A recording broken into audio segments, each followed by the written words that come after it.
Everything rises and falls on leadership. The ability to lead well is fueled by living your cause and purpose. This podcast will equip you with the tools to do just that. Live and lead with cause and purpose. And now, author of the book, The Anatomy of Leadership, and our host, Chris Comeaux. Hello and welcome to the Anatomy of Leadership. I'm excited because our guest today is a returning guest. You know, you got a good one whenever they come back and we ask them to come back. And so Mike Harbour, who's the president of Harbour Resources. Welcome, Mike. Hey, Chris, thanks so much, man. I'm really honored to get to come back, right? It is an honor. I've been on some and they're like, man, we don't want you back, but I guess I'm getting a little bit better since you invited me back. So absolutely. Well, you'll actually really smile at this one. The two returning guests from last year, you and Quint Studer. Oh, so I'm in high. So that's just high honor to do anything next to Quint. And actually, Commander Mary Kelly and Meredith Elliott Powell, they're actually going to be together, which, holy moly, that's going to be an interesting one. It's going to be a lot of energy in one podcast, but it's great to have you back. Love that. So I'm going to read from Mike's bio real quick. So Mike's a veteran. Thank you for your service, Mike, both as an enlisted soldier, Medical Service Corps officer in the U.S. Army. He's authored 3 books, Power Principles, one of my favorite, Quit Losing Talent. I've got right here, those of you watching us on YouTube, and then Quit Losing Talent, the expanded edition. He also has co-authored Breaking Average. Mike is a former John Maxwell team faculty member, former co-chair leader for the John Maxwell Leadership Award, and also a former co-host of the Maxwell Leadership Podcast. Mike currently hosts and publishes the Lead Up Podcast. He has probably well over 400 plus episodes at this point, I bet, and counting. Yeah. I love listening to Mike's podcast. And so Mike's a coach, leadership advisor, just all around pretty amazing person. Mike, what did I leave out you'd want the audience to know about you? Sounds like too much. You know, when you hear that, Chris, it's like, wow, have I done all that? Yeah, I have. Thank you so much for that warm intro. Yeah, so I asked you last year, and you were so thoughtful. In fact, there was like a pregnant pause, and I said, Mike, what's your superpower?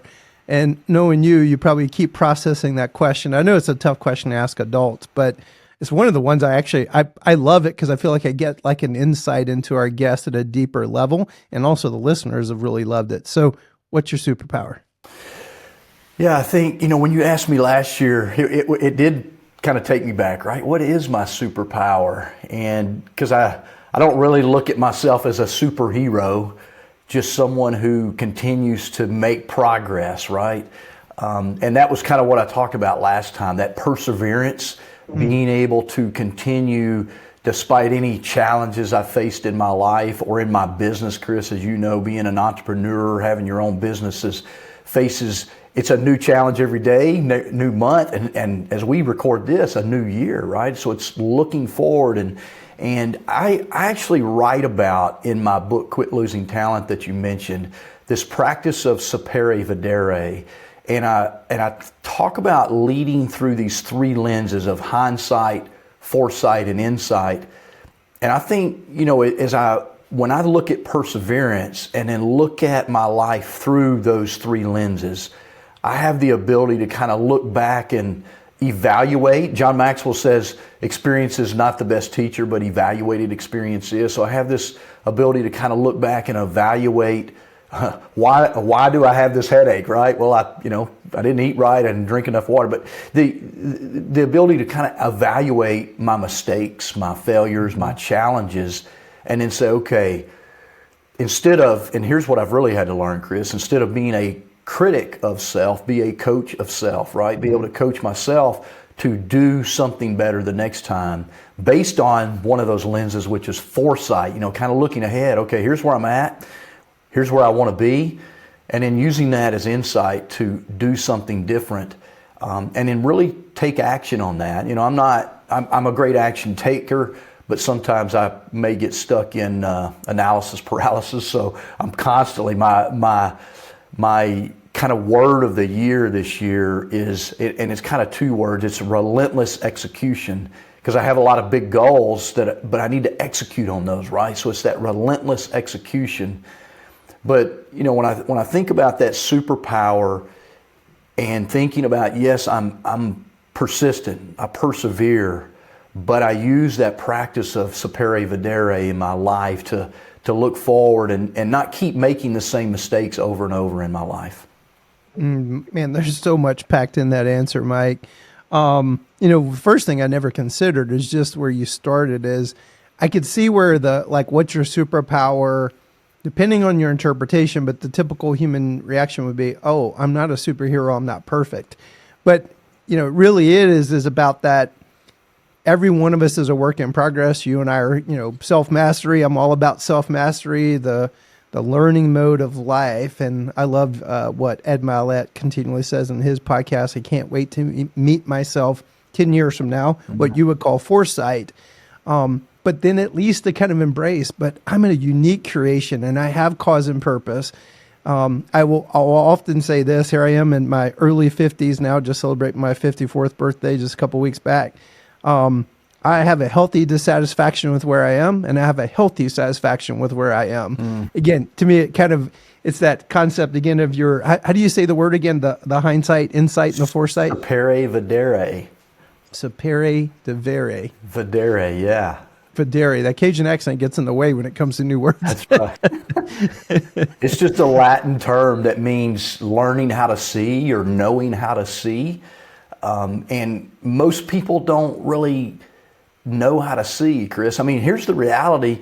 95% of people just kind of wander aimlessly through life, right? They get up and repeat today as it was yesterday, or we're in a new year, they repeat last year 75 times. Yeah, and not really, stepping in and learning how to see, okay, I'm miserable, and I love what you said. I tell people I'm allergic to the status quo, right?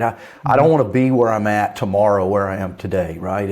I want to get a little bit better every day, and I'm working really hard on some areas in my life to do that, both from a mental, spiritual, and physical standpoint, but also financial and growth of my business. And so I'm constantly practicing this sapere videre in my life and removing myself from the status quo, which drives me crazy at times because, as you said, I can't remember exactly how you said it, but this healthy dissatisfaction with where you are. But we have to be kind of content with where we are, not get complacent in that place. Thank you to our Anatomy of Leadership sponsor, Dragonfly Health. Dragonfly Health is also the title sponsor for Leadership Immersion courses. Dragonfly Health is a leading care-at-home data, technology, and service platform. With a 20-year history, Dragonfly Health uses advanced technology and robust analytics to manage durable medical equipment and pharmaceutical services as part of a single efficient solution for caregivers, patients, and their families. The company serves millions of patients annually across all 50 states. Thank you, Dragonfly Health, for all the great work that you do. Yeah, it's a very paradoxical. I can't remember the author's name, but I'm reading a fascinating book about how to think like Socrates. And there's just, the embracing paradox and being comfortable in the paradox of things is the sweet spot of wisdom is kind of the gist of that. And again, that all of this kind of feels like, I feel like Mike Harbour as I say these things. Well, this will be a good segue, Mike. And so, I released my book in late 2023, The Anatomy of Leadership. The idea is it's a table of contents of leadership. I'm an accountant. I like to organize stuff. And so I'm crazy enough to think if you Google the word leadership, you get 6 billion hits. What's the table of contents? That was my offering to the world. And the original vision behind this podcast is let me just keep bringing incredible guests that just put meat on the bone of what is leadership. And you are a guy who talks often. Our word is lexicon. Lexicon is the robust vocabulary, like sapere divere. I'm getting closer. Yeah, you're getting there. Part of your lexicon, but you use the word elite leadership quite a bit. So let's talk about that. You've been talking about that for quite a while. My guess is if they ask you one day, hey, what do you want in your tombstone? My guess is you might tell them, hey, the guy who was constantly aspiring to maybe paint the picture for that of people. I don't know if you'd agree with that, but so what do you mean by this term elite leadership? Yeah, I'd like to hit on the tombstone thought for a minute because I think that's important. My personal purpose statement, Chris, is kind of an old quote from Jack Welch. It says, when I was made a leader, I wasn't given a crown. I was given the responsibility to bring out the best in others. So that's what I'd like my tombstone to say. He lived bringing out the best in others, right? That's that whether it's myself, my wife, my kids, the people that I touch, just people I want to interact with, right? Did I make someone better in that interaction, or did I leave them where they were or make them feel worse? So, that's really what I would love that tombstone piece to say for me. This idea of elite leadership really for me, Chris, is as I've been doing leadership development and coaching now for really all of my life, but seriously since about 2010, so about 15 years now this year, I've noticed, and I've been saying this for years, the world is screaming for leadership.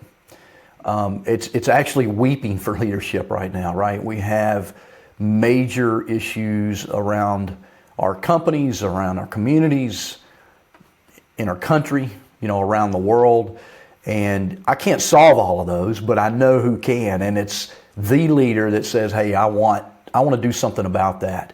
And I think that's kind of the first step in elite leadership, right? It's just saying, I want to do something about that. I want to silence the screams. I want to silence the weeping of leadership. I think that's really what we're called to do, all of us in some way.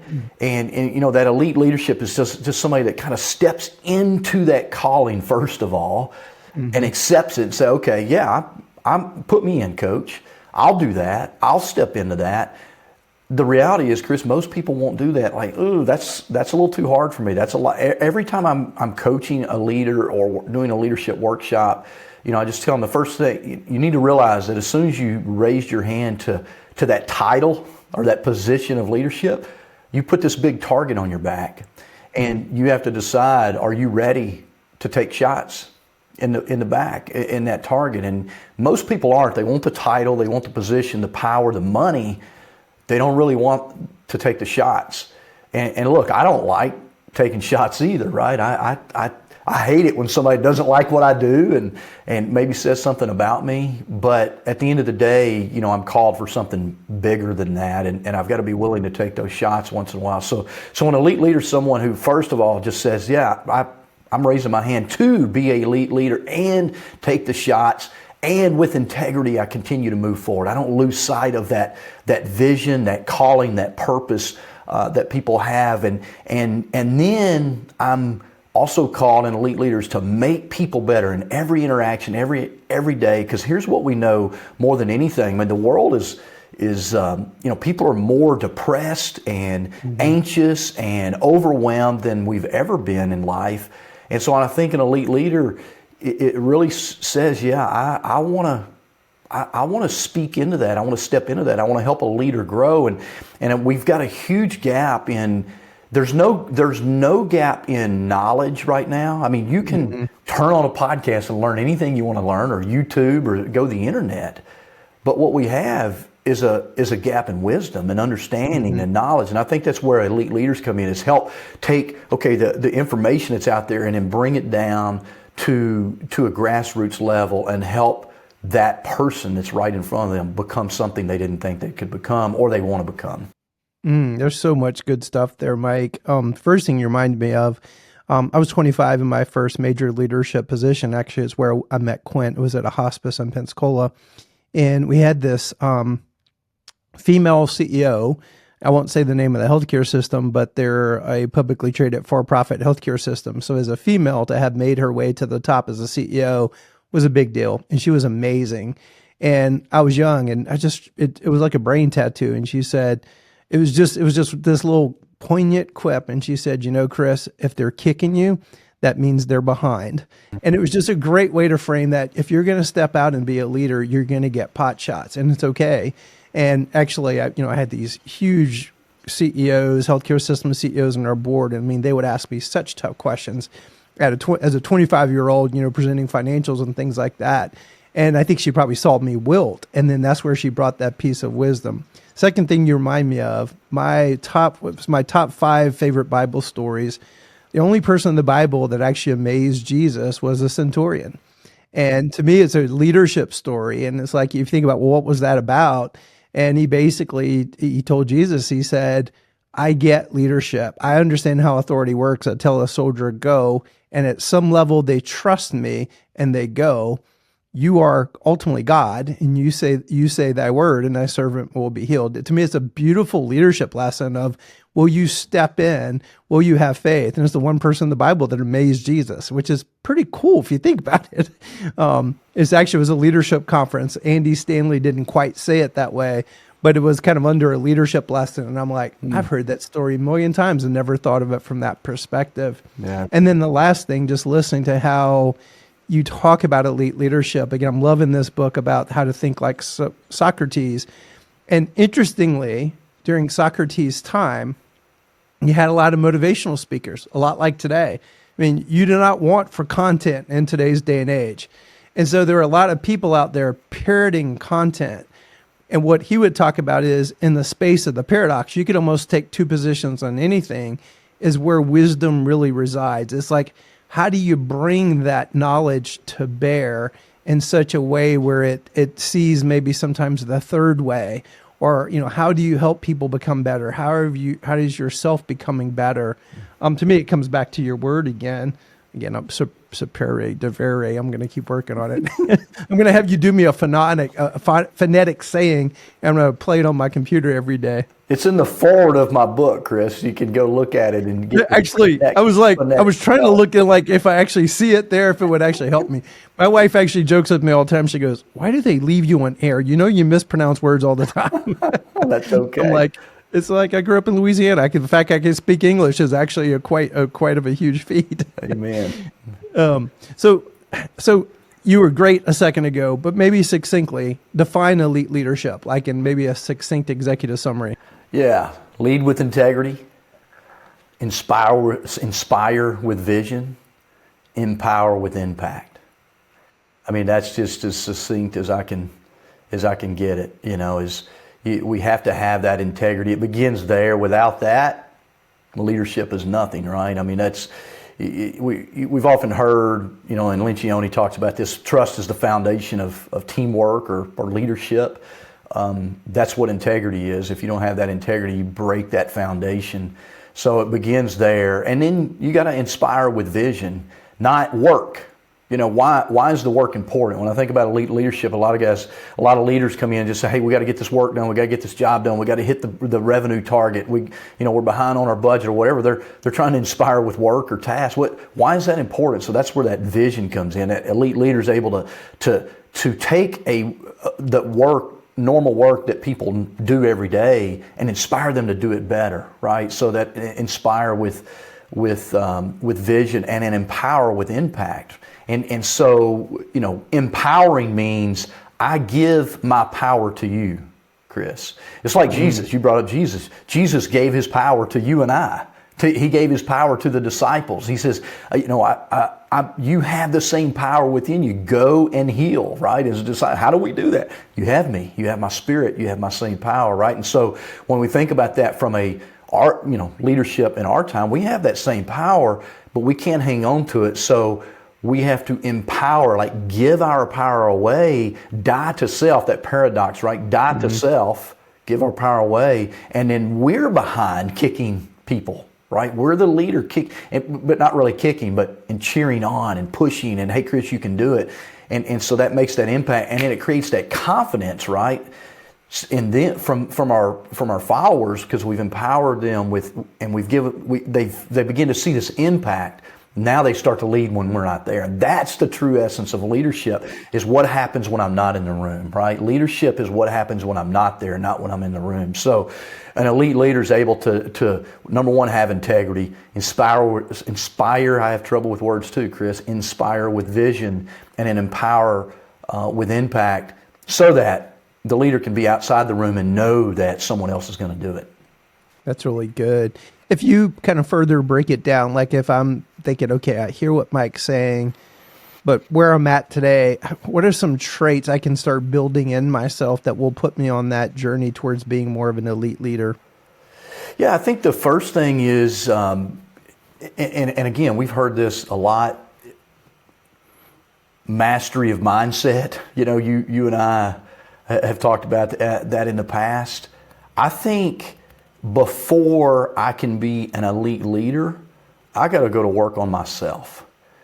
And Chris, I've shared my story with you a little bit. I grew up in a dung hole. I'll try to clean my language up, right? I grew up in an abusive, alcoholic, very dysfunctional, violent environment. And I had to go to work on myself because I brought, chip on my shoulder, self-esteem, self-worth issues, lack of belief. Even though on the outside I looked like I had this belief in myself, on the inside I didn't. So I doubted every decision. Even when I did something right, I doubted that. So again, and in my work with leaders, what I've learned is I'm really no different than anybody else. Or I used to think, oh man, what makes them so good? Everybody has something they need to go to work on. Mm-hmm. And if we want to achieve that level of elite leadership, and there's a lot more to it than just, what we've already talked about, but if we want to achieve that level of elite leadership, we've got to become elite ourselves first, which means we got to go to work on some of the things that we have within us that prevent us from being elite, right? That's that self-awareness, self-mastery, whatever you want to call it. Removing our self-doubts, removing our fears. And I don't know that those ever go away, but they get easier, right? And then removing our biases. Like we have these biases within us also that based on, where we come from, the way we were raised, the church that we went to, the school we were educated in, the parents that we have, the things that they said. We have these biases, and an elite leader is able to kind of look through everything. The big topic in the world today is DEI, right? Diversity, equity, inclusion. I don't like that term, honestly. I just think we're all humans. See the other person as a human. See the value that they have in them.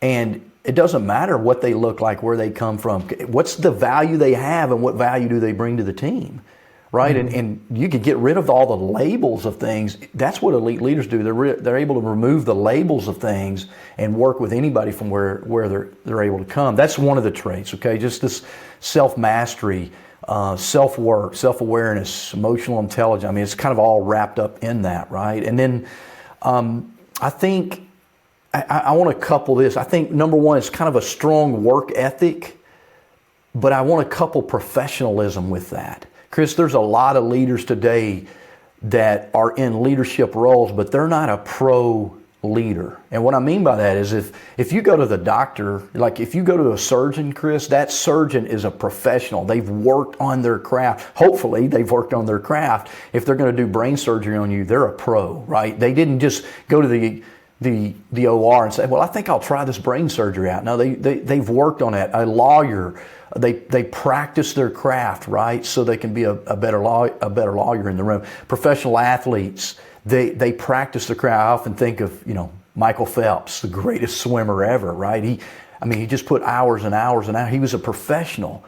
And so when we think about strong work ethic and professionalism, an elite leader, that's a trait they have to have. They have to have the work ethic to get better, to work on their craft as a leader, as a communicator, as a vision caster, as an empower, as someone who holds people accountable, as someone who hires great people. There's a lot of things. What I write about in my book, Quit Losing Talent, those are kind of the how-tos of recruiting and hiring and keeping people.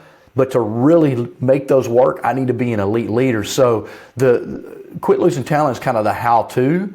The elite leadership I'm talking about is how do I need to be? Like what kind of leader do I need to be to really make those tools work?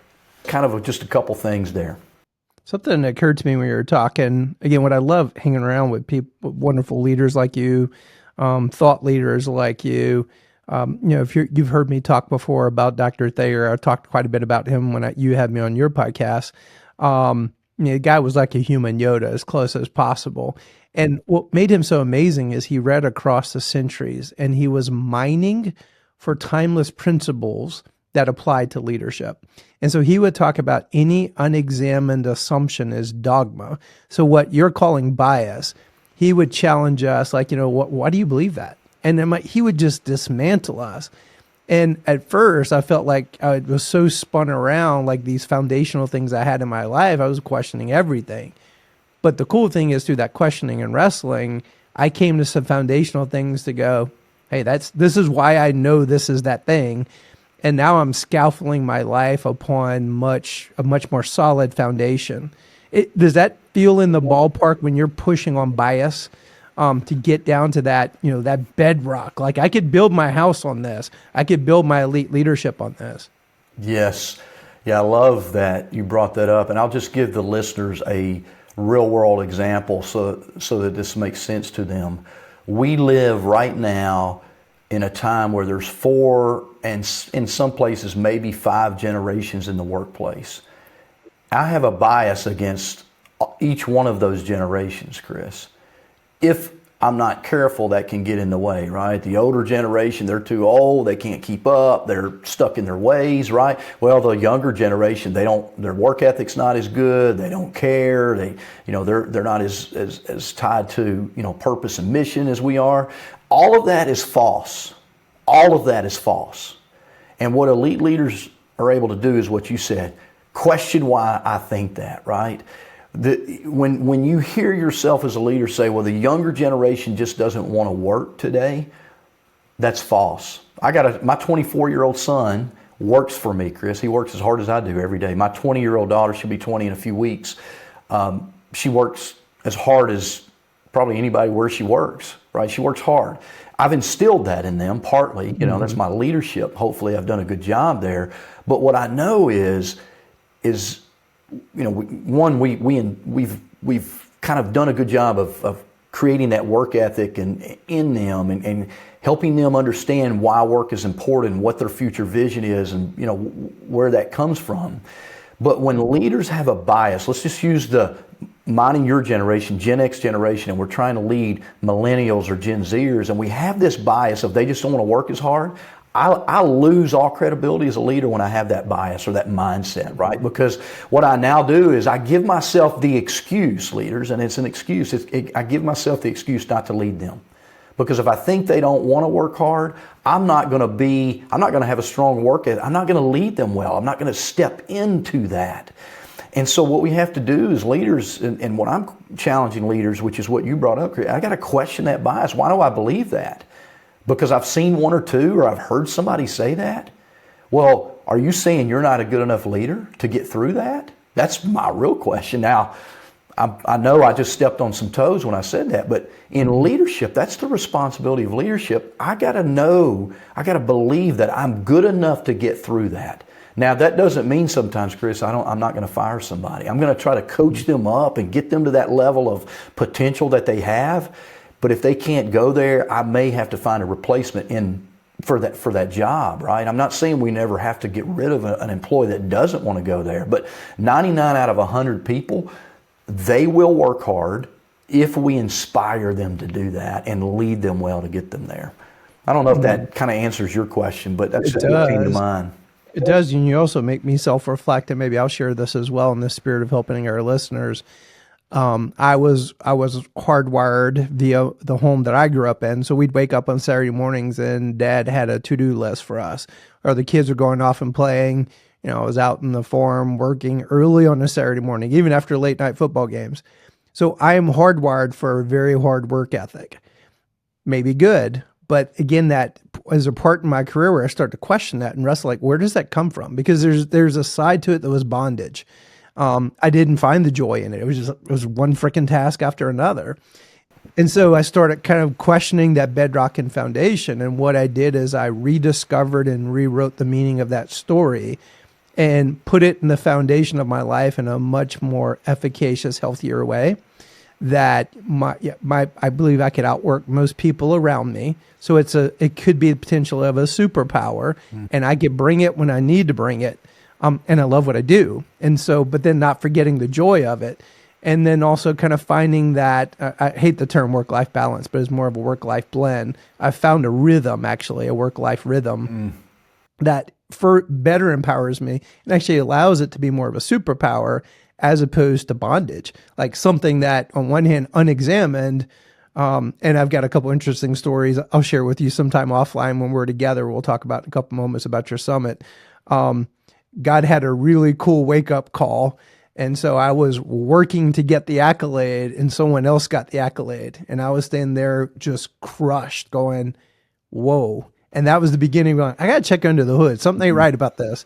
So I love the way you kind of took it because if you don't examine it, wherever that bias, and some of it you may throw out and go, hey, let's throw that over the boat. We don't need that for the journey. Some of you are like, hey, I need to rediscover this and polish it off and sharpen it up, put it back into the foundation in a much more efficacious way. Would you say that any differently? Yeah, no, I love what you brought up too. I think I do want to share this with your listeners. Hopefully I didn't run any off yet with stepping on their toes, but it's, we need to examine why we work as hard as we do, our generation too, right? Because it's not necessarily a good thing, like working 10, 12-hour days every day, and as a leader expecting others to do that is not a healthy thing.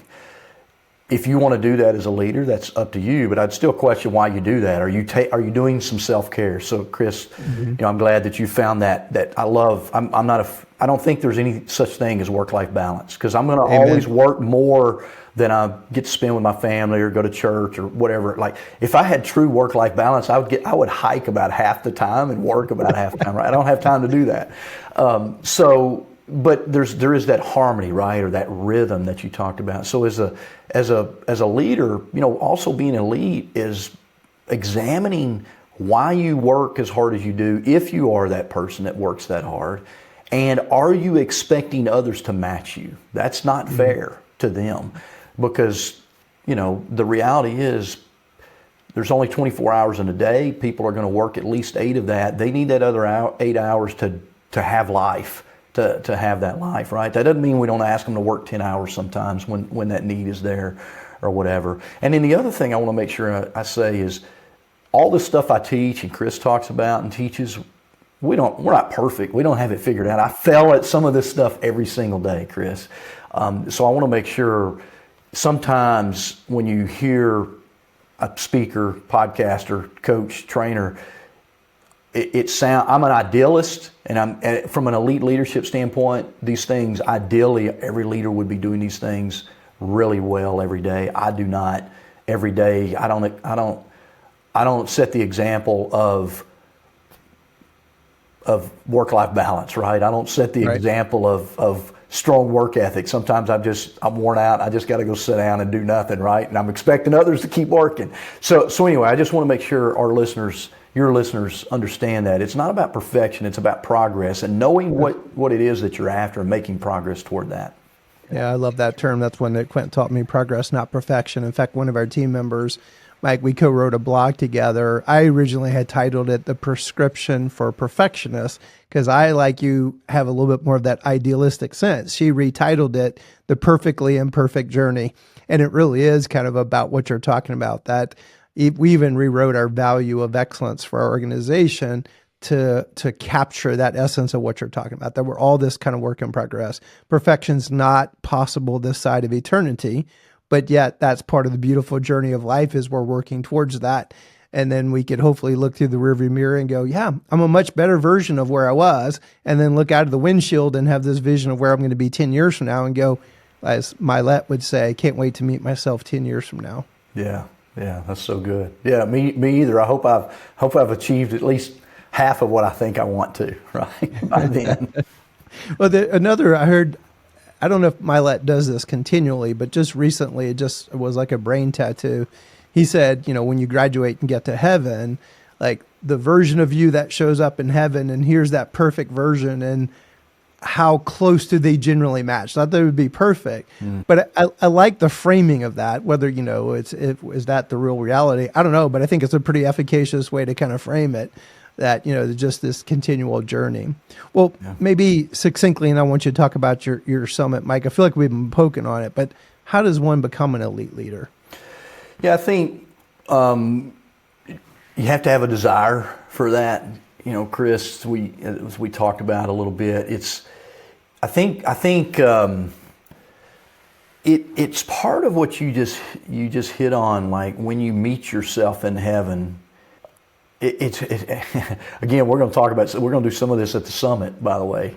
What do you want your life to stand for? What do you want your leadership to stand for? What do you want people to say about you as a leader? What's the mark that you want to leave on people? I think about when people ask me who was the greatest leader in my life. I've been around a lot of good leaders. Look, I spent time with Quint Studer, who I love. I've spent time with John Maxwell, who I love. My grandmother's the greatest leader ever in my life. She passed away in '98, like literally just a few weeks after I got home from the Army, and man, it broke my heart because she was the steady in my life. She's the reason I'm here where I'm at today. I mean, she was always challenging me to be better. And so I think an elite leader first is someone who wants to be an elite leader. They need to look out into the future and ask the question, what do I want my leadership to stand for? What do I want the people that I run across to say about me when I'm gone? I heard John Maxwell say one time, Chris, he said, you can do a lot of things right, but at the funeral, the most important thing, all these people come to see you go by, but the most important thing to the people that come to your funeral is when do we get to have the potato salad, right? So there's something like that. And it's true, right? Shortly after we're gone, we're often forgotten unless we've really made an impact on people's life. Now, I don't do what I do. It goes back to what you said about a minute ago. I don't do what I do for the accolades, Chris. I'm not really doing this for that, but I still have to have that vision in my life to make me a better person or a better leader. Because Chris, at the end of the day, I have a tendency to be pretty lazy, and I'm a high D on a disc. I'm type A, very aggressive and assertive. I have a tendency to maybe hurt people's feelings and leave them thinking I don't like them because I'm real direct and forceful. And that's not the leader I want to be, right? That's not the impact I want to leave on people. Yes, I want to push people and challenge people, but I don't want them to think when I walk away, thank God he's gone. I don't want them to think that. I want people to think, wow, I appreciate Mike. He challenged me to do something I didn't think I could do. And he got in the ditch with me to do it too, if I need to do that as well. So I think, again, you asked me for a succinct answer, and I'm taking a long way. I mean, the first step is just asking yourself, what do you want to be known for? And kind of painting that picture. Brian Tracy years ago taught me to write my own, eulogy. Yep. And so it's kind of thinking about life like that, and then beginning with the end in mind. How do I get there? Walk back and say, okay, what are the steps I've got to go forward? That's a kind of there's obviously lots more in between those two bookends, but that would be kind of the quick answer to your question. Good employers know that health benefits can make or break your business. But while employers are looking out for their employees' best interest, who is looking out for theirs? Sona Benefits is an independent pharmacy benefit manager who partners with employers to optimize their pharmacy benefits while supporting their business goals. But by offering no-spread pricing, contract guaranteed rebates, and the Sona Max program, clients are regularly able to save 20% to 35% off their total drug spend. The result? Pharmacy benefits that improve employees' well-being and employers' bottom line.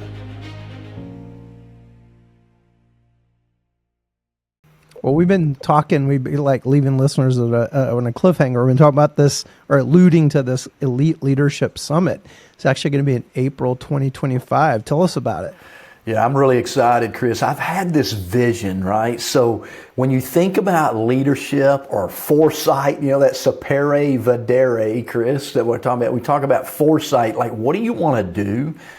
And you kind of throw an idea out there once in a while, and some people are afraid to throw their dreams and goals and desires out there. But I had this dream to have a leadership retreat in the mountains. Number one, I love the mountains. I feel there's no place on earth I feel closer to my Creator than in the mountains. That's so selfishly, I wanted to do a leadership event in the mountains. And we're going to do that in April. April 21st is, the day we fly into Denver. And then we'll kind of carpool from there down to Buena Vista, Colorado, right in the middle of kind of what's known as the collegiate peaks, the collegiate mountains there in Buena Vista, Colorado. So, 14,000 foot mountains all around us. We'll be sleeping at about 9,000 feet at Spring Canyon Retreat Center. It's not going to be your typical leadership conference, Chris. This is not one of those where you come in, a hotel and you go to all these breakout sessions, those kind of things. We are going to have some breakout sessions. We're going to talk about being elite in your business, in your community, in your home, in your family, and really craft that vision that we just kind of talked about. What does that look like? What do I have to do to be a lead in that? And we'll have some morning sessions, and then in the afternoon we'll do some elite leadership challenges where we might go out and do a little hike, or we're setting it up, Chris, where we'll have green, blues, and blacks. So if you're just for a green slope, you can go drink coffee downtown. If you're up for a black slope, we might go hike. Depending on the weather in Colorado, we might not be able to climb. But the event is really, if you're in a senior leadership role, when I say senior leadership, you're a leader of leaders. Like you've got other people that you're leading.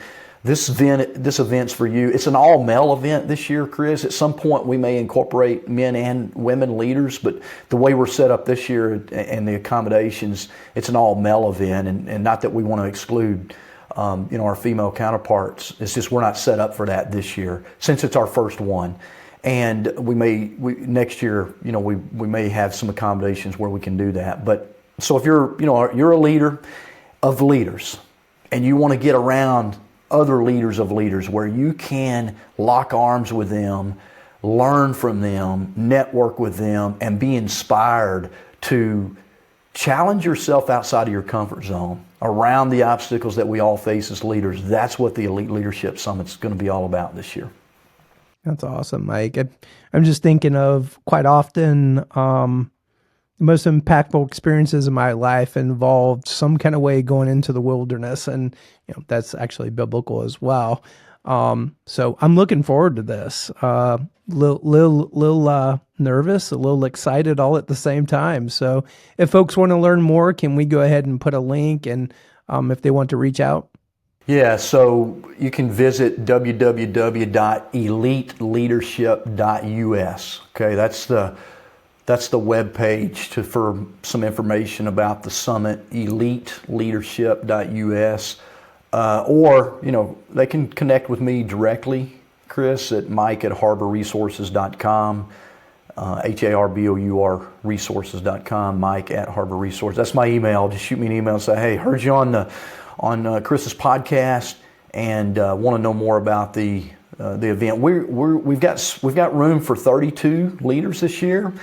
As of this recording, Chris, I think we've got 8 or 9 spots left. So, don't hesitate to reach out. We still have time, but we're filling up pretty quick. Just because of where we're going, it's going to be small and intimate where we're at, and we're doing that on purpose. Good deal. Yeah, luckily I'm one of those folks. And so if you want to hang out with me and Mike, check it out. Mike will put links to your email as well as the website that you mentioned. So Mike, final thoughts?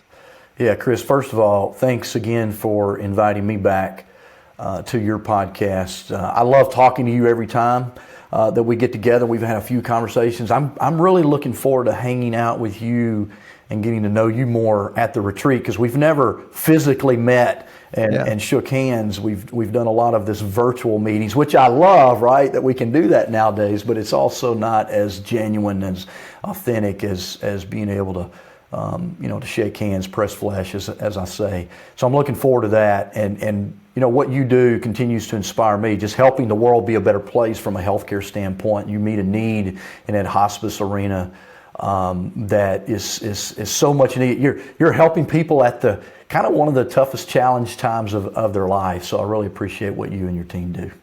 Yeah, thank you for what you do, Mike. And again, I'm looking forward to it.